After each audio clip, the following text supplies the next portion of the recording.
Sweet Tea Revenge. Chapter 1. Don't Let the Church Doors Fool You. I thought I knew my husband until I found out what he was hiding behind those Sunday suits. The air in Magnolia, Georgia felt heavier than usual that evening, thick with heat and the weight of unspoken things. Jasmine Brooks stood frozen in her kitchen, fingers pressed so tight against the countertop it felt like the marble might crack. The phone beside her buzzed again, but she didn't move. The last message on the screen still pulsed in her mind like a neon sign she couldn't shut off. You really think she don't know? Kendra's name glared back at her. Kendra. Her best friend since high school, the same woman who held Jasmine's hand through childbirth, shared wine on rough nights, and laughed too loudly at Marcus's corny jokes over Sunday dinners. Jasmine's chest rose and fell in shallow bursts. Her throat burned. The sound of Marcus's deep, easy laugh carried in from the backyard where he was tossing a football with their 8-year-old son, Caleb. That laugh used to be her anchor. Now it felt like a blade twisting slow in her ribs. Girl, why you standing there like somebody just told you Beyoncé retiring? Cheryl's voice cut through the tension as she leaned against the fridge with her usual casual nosiness. She popped another grape into her mouth, her acrylic nails tapping against her phone. Jasmine snapped her head up, forcing her face into a practiced calm. It's nothing. Work stress, you know how it is. Uh-huh. Cheryl raised an eyebrow, unconvinced. Work don't make your lip tremble like that. Spill it before I call Mama and let her pray the demons out your Wi-Fi. Jasmine let out a shaky laugh, but her stomach knotted tighter. Her eyes flicked back to the window. Marcus stood there in his crisp white t-shirt, sweat gleaming on his skin, muscles flexing as he lifted Caleb high into the air. He looked perfect. He always looked perfect, but now all she could see was his hand on Kendra's lower back at last month's block party, a touch she brushed off as innocent. Her mind replayed little moments she had ignored, late-night work calls, new cologne she never picked out, Kendra's nervous smile when Marcus entered a room. She dug her nails into her palm. Cheryl, you ever feel like your whole damn life's been staged? Like you're the last fool to figure it out? Cheryl's face softened. Jazz, don't do this to yourself. Whatever it is, talk it out before you go nuclear. You know you got a temper like Daddy. But Jasmine didn't answer. She grabbed her purse, keys, and phone like her body was on autopilot. Where you think you going this late? Cheryl called after her, her voice climbing a notch. Out. I need air. Jasmine's tone was clipped, her heels clicking across the tile like gunshots. She slid into her SUV, slamming the door shut. The leather seats burned her thighs, the smell of Marcus's cologne still lingering faintly. She gripped the steering wheel so hard her hands ached. Her reflection in the rearview mirror startled her. Eyes too wide, jaw too tight. Get it together, Jasmine, she muttered. You got Caleb to think about. Don't let them see you crack. The streets of Magnolia blurred as she drove, passing weathered porches and rusted mailboxes. Spanish moss swayed in the warm breeze, long shadows stretching like fingers across cracked sidewalks. Behind every curtain, she imagined whispers starting. This town loved a scandal more than sweet tea. She thought about the first time she met Marcus, how safe he made her feel, how he said she was his answered prayer. And now she felt like a placeholder. By the time she turned onto Kendra's street, her pulse had steadied. Her grief had cooled into something sharper. The porch light flickered as Jasmine stepped out, the Georgia heat hugging her tight. She could hear faint music inside, Kendra singing along like life was just fine. Jasmine walked up the steps, her stilettos sinking slightly in the soft dirt. She didn't knock, didn't call out. She wasn't here for conversation. Kendra opened the door in her silk robe, eyes widening in surprise. "Jazz, what are you—" But Jasmine raised a hand to cut her off. "Don't. Just don't. You and I, we about to have a little heart-to-heart. And I promise, you won't enjoy it."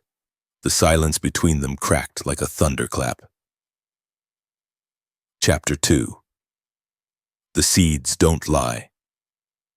Kendra's living room smelled like vanilla candles and betrayal. Jasmine stood in the doorway, her heels still clicking against the hardwood floor, sharp and deliberate. She didn't bother sitting down.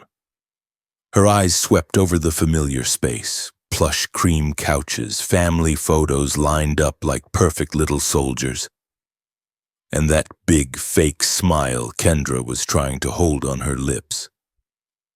"Jazz, I didn't expect—" Kendra started, clutching the belt of her silk robe tighter like it was armor. "You didn't expect me to find out?" Jasmine's voice was calm, but it had that low, dangerous edge that made Kendra's fingers twitch. "Or you didn't expect me to pull up unannounced and catch you off guard?" Kendra blinked, her mascara-heavy lashes fluttering like moth wings. "I don't know what you think you know, but this ain't what it looks like." Jasmine let out a dry laugh. "Girl, you sound like one of those tired movie lines. You really gon' stand there in your little Victoria's Secret robe and tell me it's not what it looks like?" She stepped closer, her heels sinking into Kendra's pristine shag rug. "So tell me, what is it then?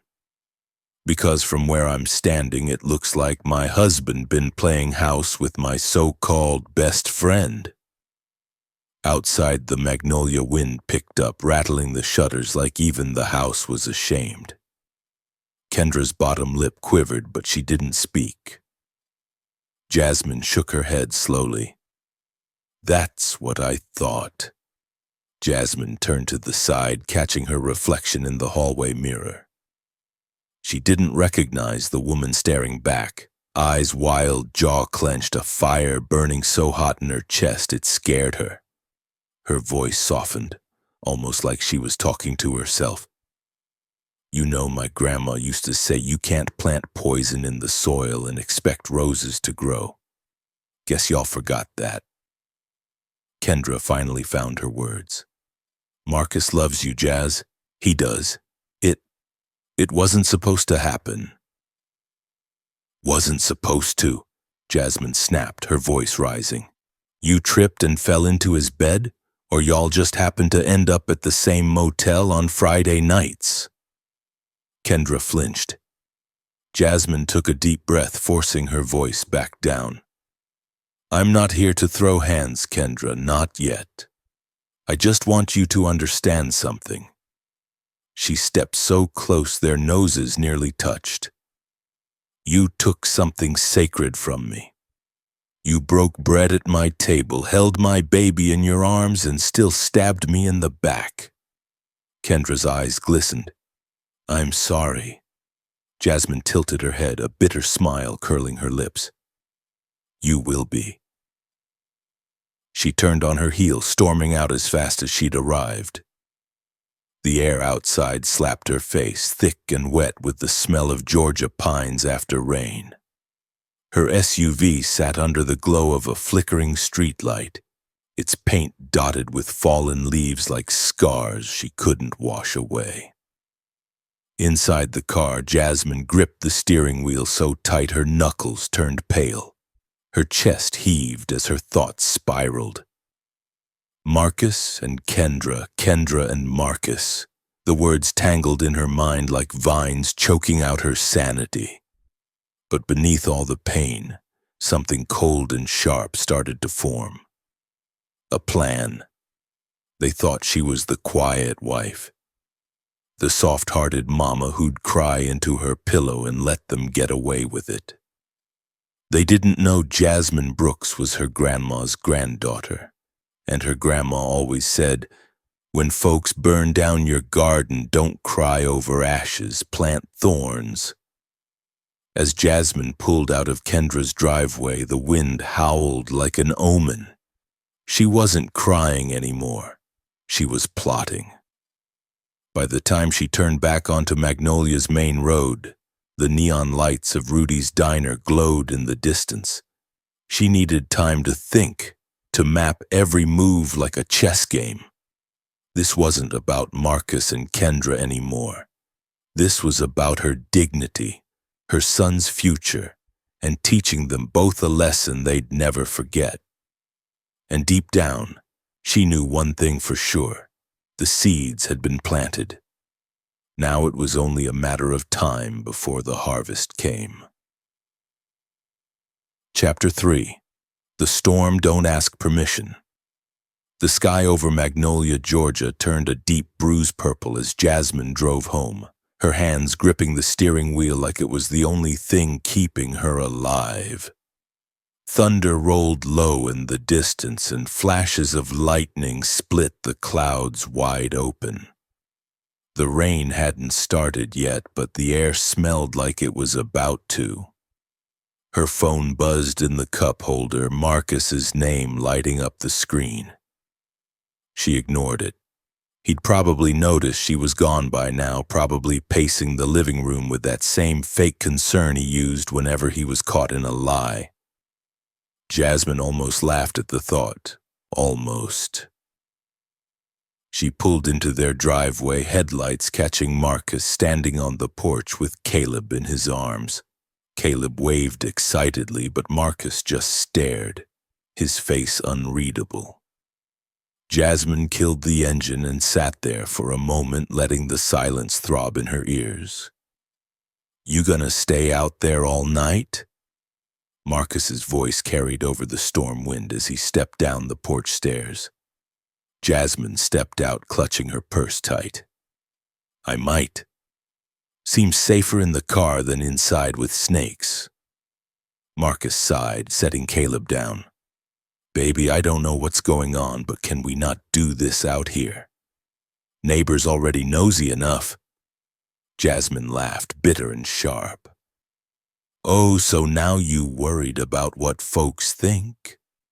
Should have thought about that before you started creeping with Kendra." The words hit him like a slap, and for a moment his face crumpled, just a flicker before he smoothed it over. "That's what this is about? Kendra? Don't play dumb, Marcus. It don't look good on you." Caleb tugged at Jasmine's dress, his little face twisted in confusion. "Mama, why you and Daddy fussin'?"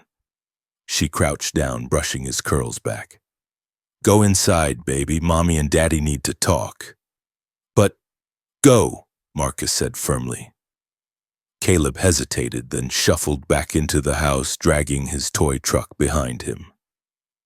The porch light flickered above them as the first drops of rain splashed against the driveway. Jasmine crossed her arms. "You lied to me. You lied to our son." "You think I wouldn't find out?" Marcus rubbed his hand over his face, exhaling hard. "Jess, it wasn't like that. I made a mistake, a stupid one-time mistake." "One time? You expect me to believe that? She texted you like y'all been at it for months. You got her smiling in my face while you sneak around behind my back. It wasn't supposed to mean anything. I love you." "Love?" Jasmine's voice cracked like the thunder above them. "You don't love me, Marcus. You love the way I make your life look easy. You love my cooking, my body, my loyalty, but you ain't loved me in years." The rain came harder now, drenching them both. Marcus stepped closer, his voice low. Jazz, I swear to God I never meant to hurt you, Kendra. She was there when I felt like I was failing you. It was weak. I was weak. Damn right you were weak. Jasmine's tears mixed with the rain streaking down her face. You broke something in me, Marcus, and I don't know if it can ever be fixed. Lightning flashed so bright it lit up the yard like daylight. Jasmine turned and walked toward the house, but Marcus grabbed her wrist gently. Please don't do this to us, he said, his voice trembling. She looked back at him, her eyes cold. I didn't do this. You did. Inside, the house smelled like roasted chicken and Caleb's crayons. Jasmine slipped off her wet heels, her mind spinning like a hurricane. She had no plan yet, no clear path forward. But one thing was certain, this storm wasn't over. It had just begun. Chapter 4. The Reckoning. Jasmine didn't sleep that night. She lay in bed staring at the ceiling fan spinning slow like it had all the time in the world. Marcus slept on the couch downstairs. She could hear him shifting, coughing, probably staring at his own ceiling in the dark. But she didn't care. She wasn't ready to face him, not yet. The house felt too quiet, like it was holding its breath. Even the usual creaks and groans of the old floorboards stayed silent, as if Magnolia itself was waiting to see what Jasmine would do next. At sunrise, she slipped out of bed and padded barefoot to the kitchen. The air smelled faintly of last night's rain and stale coffee. She stood there, hands gripping the counter, her mind racing. She wasn't the type to cry for long. Her grandma used to say, tears don't water no gardens, get up and plant something new. So Jasmine started planting. First came the lawyer. She sat in her car outside Jackson and Bell, hands trembling as she dialed. The voice on the other end was calm, professional, like they'd heard stories like hers 1,000 times. Yes, ma'am. We can meet this week. Just bring any proof you have. Proof. Jasmine had plenty. Screenshots, hotel receipts, even a voicemail from Kendra that made her stomach turn every time she replayed it. Next came the bank. Marcus had no idea Jasmine already knew about the secret account he'd opened with Kendra. She'd found the paperwork stuffed in his old gym bag weeks ago, back when she was still convincing herself he wasn't a cheater.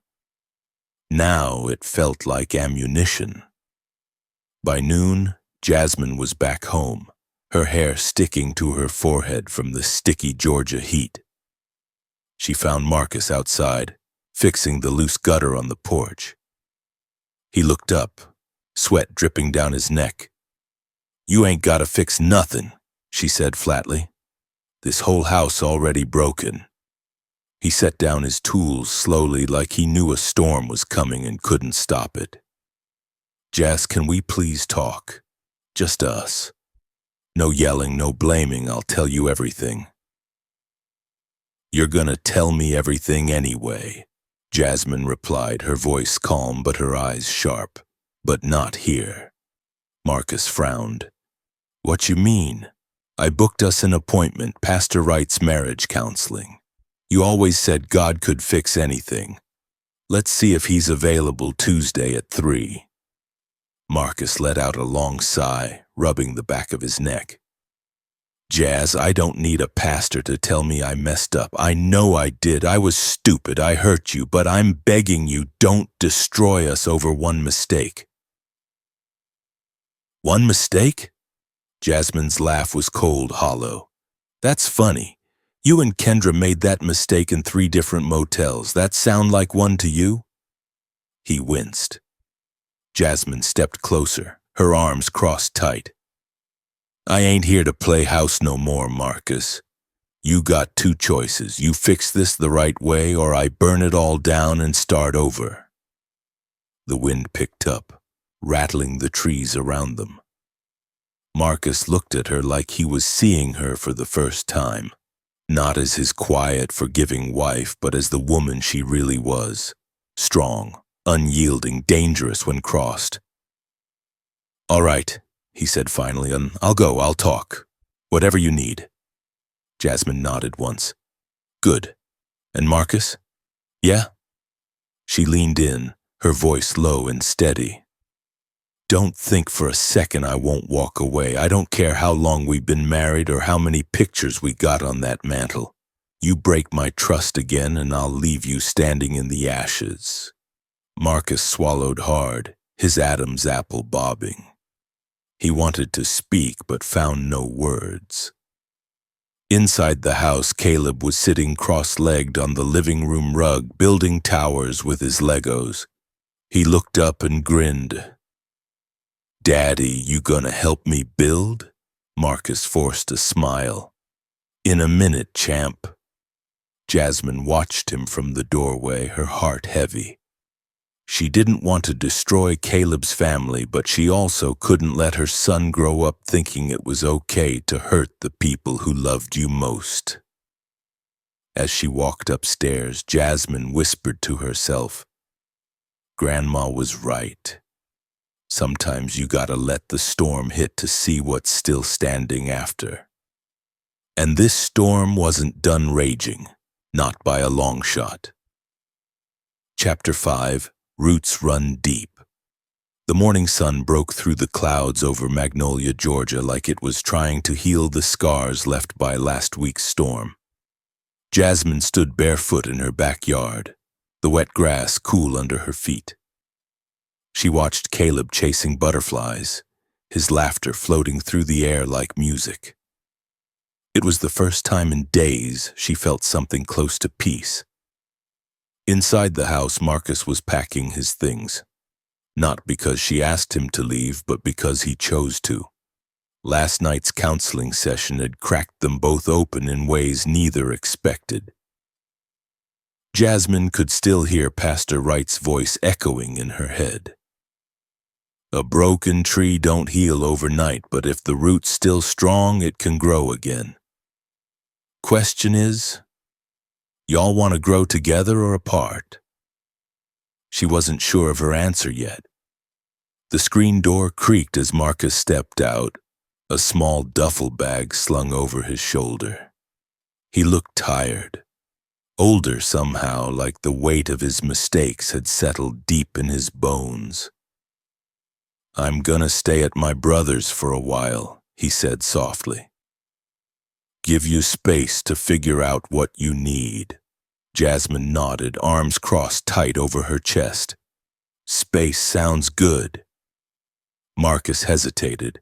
"I meant what I said last night. I'll do whatever it takes, Jazz. I'll go to counseling every week. I'll cut off Kendra. Hell, I'll even quit my job if that's what you want." She looked at him then, really looked, and for the first time saw not the man who broke her heart, but the man trying to pick up his own shattered pieces. "You can't fix this overnight, Marcus, and I don't want empty promises. I want to see if your roots run deep or if you're just good at planting weeds." A sad smile tugged at his lips. "Fair enough." He glanced at Caleb. "Tell my boy I'll call him tonight. You can tell him yourself. He deserves that." Marcus's eyes glistened and he nodded before walking to his truck. Jasmine didn't watch him drive away. She focused on Caleb, who was now lying in the grass, hands behind his head like he owned the world. "Mama," Caleb called out, "you think butterflies get tired of flying?" She chuckled. "Probably not, baby. They just keep going 'cause that's what they was born to do." The words surprised her. Maybe she was talking about herself too. Later that evening, Jasmine sat on the porch with a glass of sweet tea, the cicadas humming a lazy tune around her. Cheryl had come over, sprawled on the porch swing, fanning herself with a magazine. "So you really thinking about taking him back?" Cheryl asked, her tone cautious but curious. I don't know yet, Jasmine admitted. He hurt me deep, Cheryl, but he also showing me a side I didn't think he had. The man willing to fight for what he broke. Cheryl shrugged. Grandma always said forgiveness don't mean forgetting. It mean deciding the past ain't gonna chain you down no more. Maybe, Jasmine said softly, but some chains feel real heavy. A warm breeze rustled the magnolia tree in the yard, scattering a few petals across the porch. Jasmine watched them swirl and settle, her heart feeling just as unsettled. She didn't know if she and Marcus would survive this, but she knew one thing for sure. She wasn't the same woman who had stood in Kendra's doorway with fire in her eyes.